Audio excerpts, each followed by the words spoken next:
পরিবার পরিজনের সঙ্গে ঈদ আনন্দ ভাগাভাগি করতে নারীর টানে বাড়ি ফেরে লাখ লাখ মানুষ।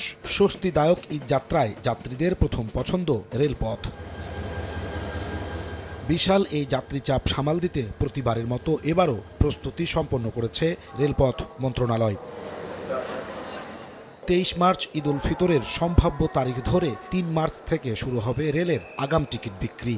আর বাড়তি ভিড় এড়াতে এবার 10 দিন আগে 13 মার্চ থেকে শুরু হবে ঈদ যাত্রা। রেলওয়ে মহাপরিচালক বলছেন, এবারও শতভাগ টিকিট বিক্রি হবে অনলাইনে। আর সার্ভারে চাপ কমাতে সকালে দেওয়া হবে পশ্চিমাঞ্চলের টিকিট, আর দুপুর থেকে বিক্রি হবে পূর্বাঞ্চলের। 3 তারিখ থেকে ঈদের অগ্রিম টিকিট বিক্রয় করা শুরু হবে।